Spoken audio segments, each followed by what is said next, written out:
অধ্যায় 4 এর 15 নম্বর বলছে a plus b c minus d এবং a minus b c plus d বিন্দুদ্বয়ের মধ্যে দূরত্ব নির্ণয় করো। তো দূরত্ব আমাদের নির্ণয় করার জন্য তাহলে আমাদের ফর্মুলা ব্যবহার করতেই হবে যে a plus b minus a plus b minus a minus b তার whole square plus a minus b c minus d minus c plus d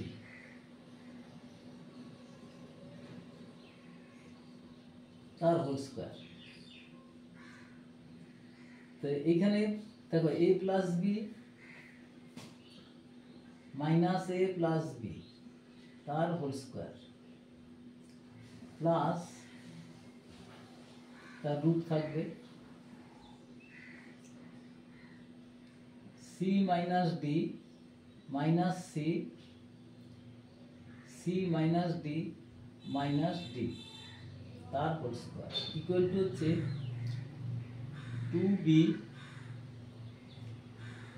whole square plus minus 2d তার whole square.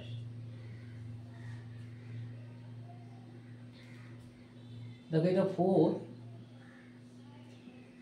4b square plus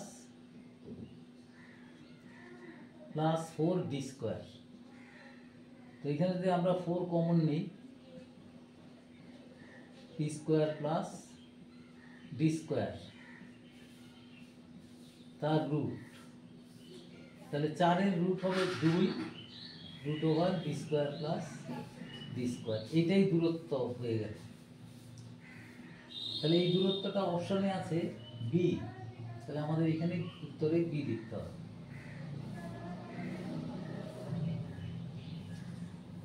x minus 7 এবং 3 minus 3 বিন্দুদ্বয়ের মধ্যে দূরত্ব 5 এর একক হলে তাহলে আমরা শর্তানুযায়ী লিখতে পারি। দেখো এক কথায় x মাইনাস 3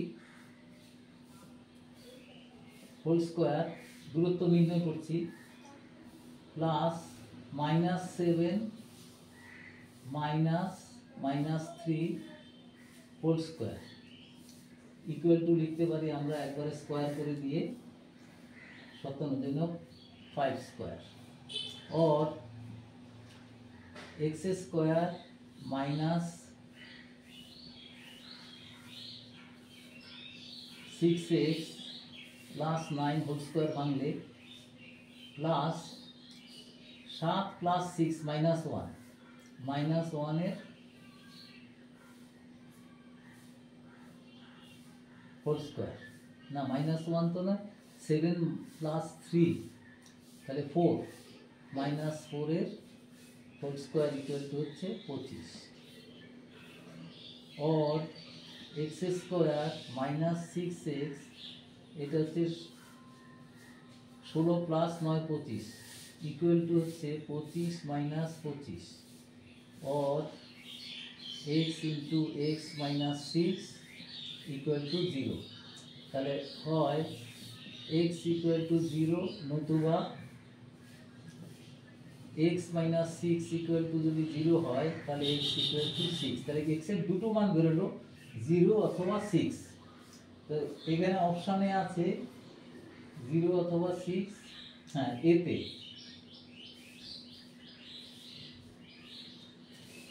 অপশন এ এটা উত্তর। এরপরে 3 নম্বর যদি x 4 বিন্দুটি মূল বিন্দু থেকে দূরত্ব 5 একক হয় তাহলে x ইকুয়াল টু কত হবে। তাহলে আমাদের দূরত্ব মূল বিন্দু মানে হচ্ছে 0 0, মূল বিন্দু হচ্ছে 0 0। তাহলে দূরত্ব হবে শর্তানুযায়ী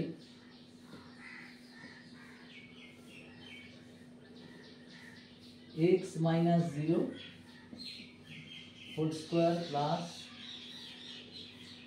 4 minus 0 whole square equal to হচ্ছে 5 এর স্কয়ার। স্কয়ার রুটটা দিলাম না, তো একবারে স্কয়ার করে দিলাম, যাতে এখানে 5 এর স্কয়ার করে দিয়েছি। x square plus 16 equal to হচ্ছে 25। তাহলে x স্কয়ার ইকুয়াল টু হচ্ছে 25 মাইনাস 16 और x স্কয়ার ইকুয়াল টু হচ্ছে 9। তাহলে x ইকুয়াল টু হচ্ছে প্লাস মাইনাস 3, 9 এর বর্গমূল।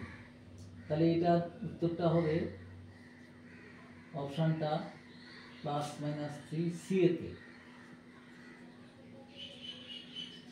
এরপরে হচ্ছে 4 নম্বর, 30 মাইনাস 30 এবং 03।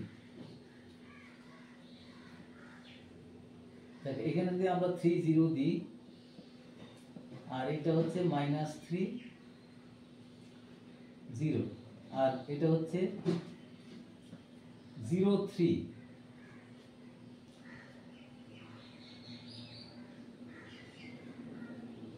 এটা যদি এ বি সি ত্রিভুজটা হয়, এটা কি ধরনের ত্রিভুজ সেটা নির্ণয় করতে বলেছে। দেখো এটা যদি 3 হয়, এটা যদি 3 হয়, এই বাহু তিনটে সমান, কিন্তু আমাদের এই তিনটে বাহু সমান, অর্থাৎ এইটা যদি ও হয়, তাহলে O A equal to O B equal to O C, তাহলে সেটা ইকুয়াল টু হচ্ছে 3। তাহলে আর এ বি ইকুয়াল টু হচ্ছে 6, 3 প্লাস 3 ইকুয়াল টু হচ্ছে 6। আচ্ছা, তাহলে এসি কত?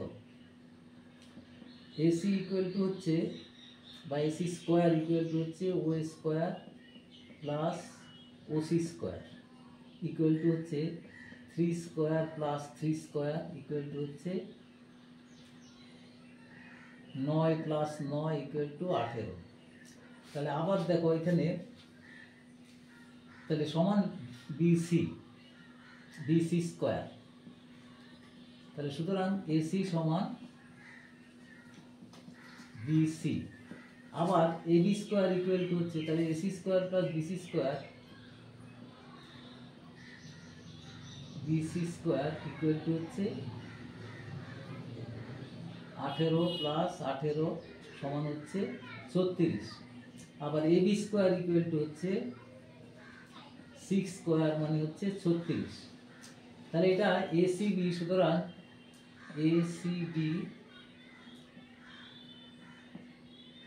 90 ডিগ্রি হয়ে গেল, কারণ আমাদের AB square equal to AC square plus BC square পেয়েছি।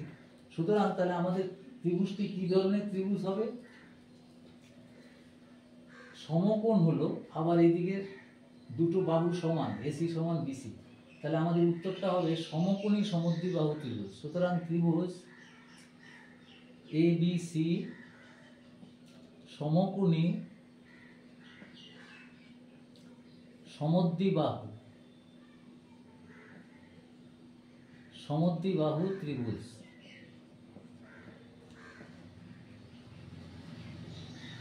তাহলে সমকোণী সমদ্বিবাহু ত্রিভুজ ডি, অপশন ডি তে, অপশন ডি। আচ্ছা, এবার একটি বৃত্তের কেন্দ্রের স্থানাঙ্ক 0 0, বৃত্তটা আছে, কেন্দ্রের স্থানাঙ্ক হচ্ছে 0 0। বৃত্তের উপস্থিত একটি বিন্দু স্থানাঙ্ক 3 4, যে কোনো বিন্দু স্থানাঙ্ক আমরা ধরতে পারি 3 4। তাহলে বৃত্তের ব্যাসার্ধের দৈর্ঘ্য কত? ব্যাসার্ধের দৈর্ঘ্য আমরা এটা যদি ও ধরি, এখানে যদি এ বলি, তাহলে ব্যাসার্ধ কেন্দ্র থেকে যে দূরত্ব পরিধি, সেটাই হবে ব্যাসার্ধ। ব্যাসার্ধ ও এ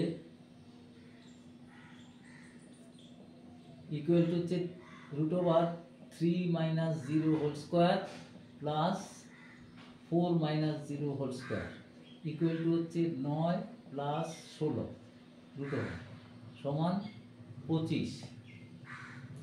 তাই এটা হলো 5 একক। এখানে দূরত্বটা আমরা মাইনাসটা নেব না, শুধু আমরা প্লাসটাই এখানে ব্যবহার করব। 5 একক অপশন হচ্ছে এ।